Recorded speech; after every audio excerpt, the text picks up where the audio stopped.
Hello friends, আমি Rina. Welcome back to my channel. আপনারা সবাই কেমন আছেন? আশা করছি সকলে ভালো আছেন, আমিও ভালো আছি। তো বন্ধুরা, রিনার খুশির ব্লগের একটা নতুন ভিডিওতে আপনাদের সবাইকে অনেক অনেক স্বাগত জানাই।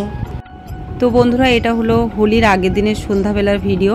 তো আমরা সন্ধ্যাবেলায় চলে এসেছি হচ্ছে এখানে শপিং করতে। আর হোলির আগের দিন শপিং মানেই হচ্ছে আবির, তারপর পিচকারি, এই সমস্ত কিছু কেনাকাটা। তো আরিস এখানে এখন পিচকারি পছন্দ করে দিচ্ছে কোনটা নেবে। ও তো খুঁজেই পাচ্ছে না কোনটা নেবে আর কোনটা নেবে না, কারণ এত সুন্দর সুন্দর পিচকারি ছিল রকমারি।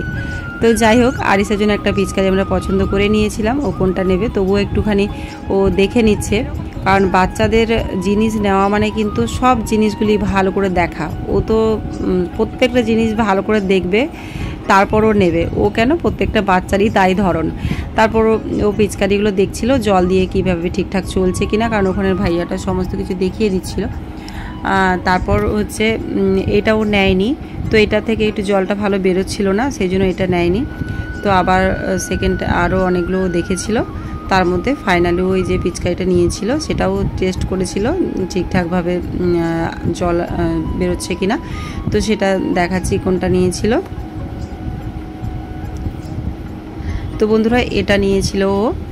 তো এটাই ভালো লাগছিল দেখতে। এটা হচ্ছে ছোটা ভীম, বেশ একটা ডিজাইন করা, খুব সুন্দর ছিল পিচকারিটা, তো নিয়েছিল।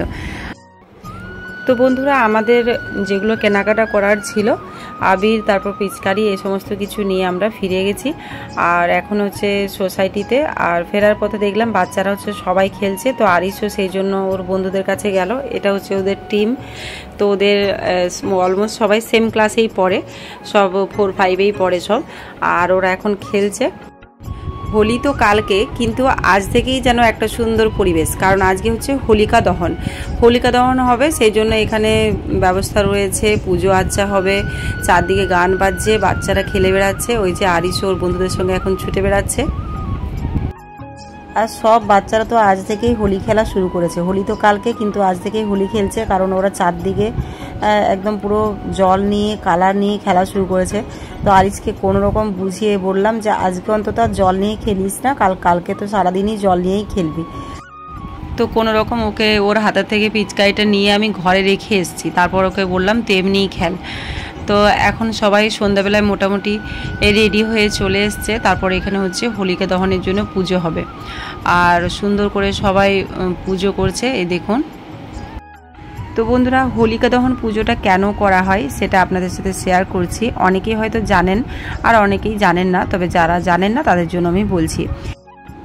এক সময় হিরণ্যকশ্যপ বলে একজন অসুর ছিল। তো সেই অসুর ঈশ্বরের কাছে বরপ্রাপ্ত হয়েছিল যে কোনো মানুষ বা দেবতা সেই হিরণ্যকশ্যপকে কিন্তু মারতে পারবে না। তো যখন হিরণ্যকশ্যপ দেখলো যে কোনো মানুষ বা দেবতা কেউই মারতে পারবে না, সে তার মানে হচ্ছে অমর, তাই নিজেকে সে অমর ঘোষণা করলো। আর হিরণ্যকশ্যপ সবাইকে বলল যে এরপর থেকে তোমরা সবাই আমাকে পুজো করবে ভগবান রূপে। এই মর্তে কোনো দেবতার পুজো হবে না, আজ থেকে শুধু আমার পুজো হবে, আমি হচ্ছি অমর। তো সবাই হিরণ্যকশ্যপের আদেশ মানতে বাধ্য হলো, কারণ হিরণ্যকশ্যপের যদি কেউ আদেশ না মানে তাকে মেরে ফেলা হবে।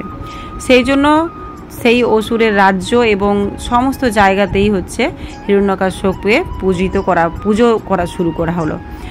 আর হিরণ্যকশ্যপের ছেলে প্রহ্লাদ সবসময়তেই কিন্তু হরির নাম করত।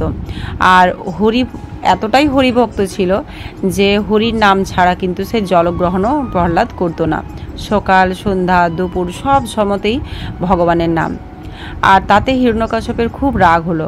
এরপর নিজের ছেলেকে সে কিছু মেরে দিতেও পারছে না শুরুতে।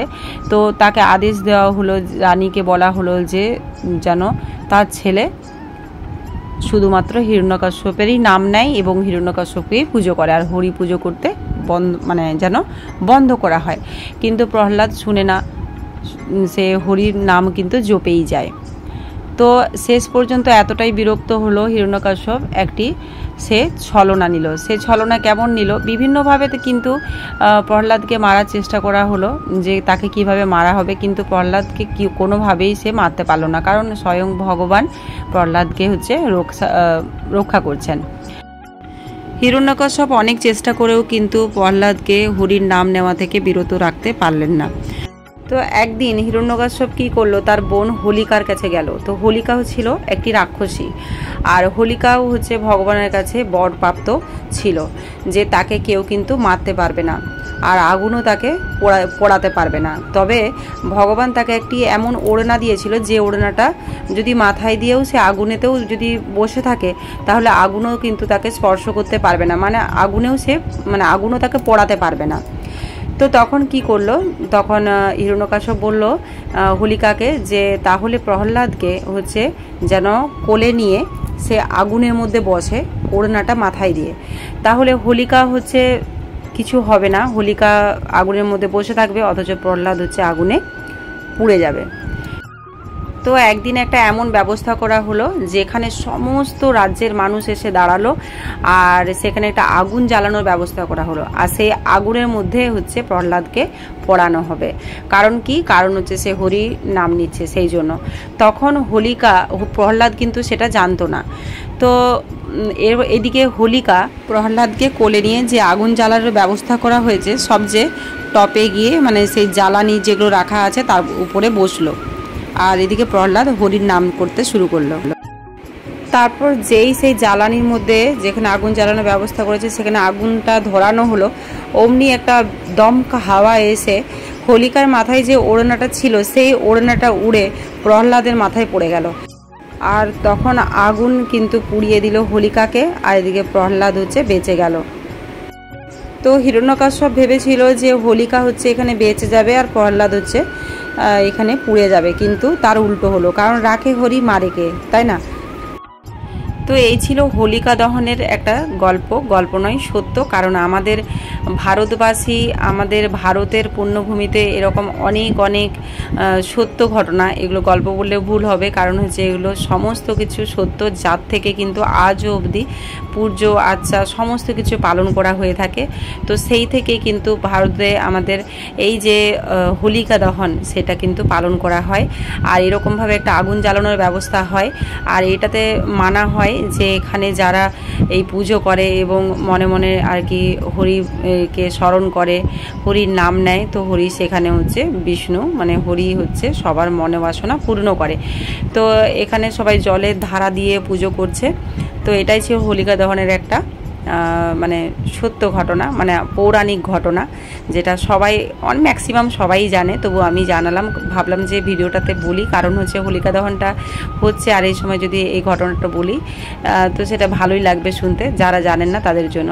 তো এই দেখুন এখানে হচ্ছে হোলিকা দহন হচ্ছে, আগুন এখানে দেওয়া হয়েছে, আর এরপর এখানে পুজোও মোটামুটি সম্পন্ন হয়েছে, সবাই পুজো করেছে। তারপর নারকেল টারকেল দিয়ে বিভিন্ন রকম, তারপর সিঁদুর দিয়ে, তারপর হচ্ছে প্রদীপ দিয়ে যেভাবে পুজো করা হয়। তো এইদিকে হচ্ছে এই দেখুন হোলিকা দহন হচ্ছে, হরি বল। তো অনেক নতুন বন্ধু আছেন যারা আমার ভিডিওটি দেখছেন, তো তাদের কাছে একটাই অনুরোধ, আমার ভিডিওটি একটি লাইক করে দেবেন এবং সাবস্ক্রাইব করে আমার পাশে থাকবেন, সাবস্ক্রিপশন একদম ফ্রি। আর পুরনো বন্ধু যারা আমার পাশে যেভাবে আছেন সেভাবেই থাকুন, আপনাদের পাশেও আমি সবসময়ের জন্য আছি। আর একটাই আপনাদের কাছে অনুরোধ, অনেক বন্ধু এসে দেখছি যে লাইকটা আপনারা মেনশন করছেন যে 20 বা 25 লাইক, সো প্লিজ কেউ লাইক মেনশন করবেন না। যারা আমার ভিডিওতে কমেন্ট করে যাচ্ছেন তাদেরকে অনেক ধন্যবাদ, আমিও আপনাদের পাশে আছি, সেটা নিশ্চিন্তে থাকুন। আর এটা ঠিক যে আমরা যদি একে অপরের পাশে না থাকি তাহলে কিন্তু এগোনো যাবে না, কারণ আর এতটা কষ্ট করে আমরা ভিডিও বানাই, সেই ভিডিও অনুযায়ী মানে যে পরিশ্রম সবাই জানে, আমরা একটা ইউটিউবার তারা জানি যে একটা ভিডিও বানাতে কতটা আমাদের সময় তাতে লাগে। কিন্তু সময় লাগার পরেও যখন যদি ভিউজ আসে বা নতুন বন্ধু পুরনো বন্ধু সকলে যদি লাইক বা কমেন্ট করেন তখন তাহলে আমাদের মনে হয় যেন কষ্টটা সার্থক হয়।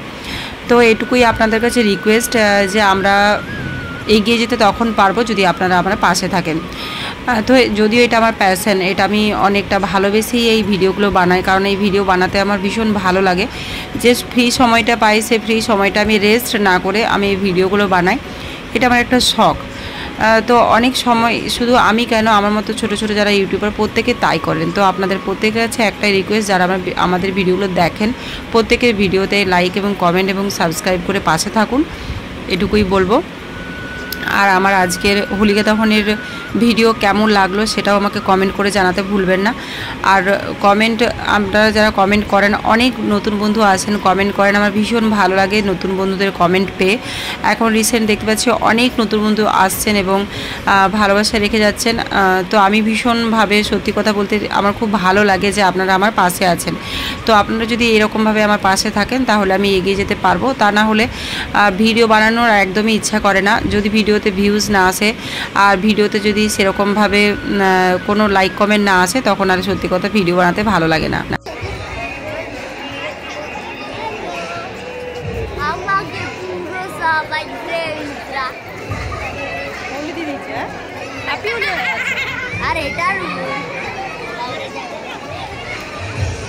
তো আরিসকে সবাই ওর ফ্রেন্ডসরা আবির লাগিয়ে দিয়েছে, সেটাই আপনাদের সাথে শেয়ার করছিল, সেটাই দেখাচ্ছিল। যাই হোক বন্ধুরা, আজকের ভিডিওটা এই পর্যন্তই। আজকের ভিডিও কেমন লাগলো আমাকে কমেন্ট করে জানাতে ভুলবেন না। সবাই ভালো থাকবেন, সুস্থ থাকবেন, আর সাথে বলবেন হরি বল, হরি বল। আবার দেখা হচ্ছে নতুন ব্লগ নিয়ে।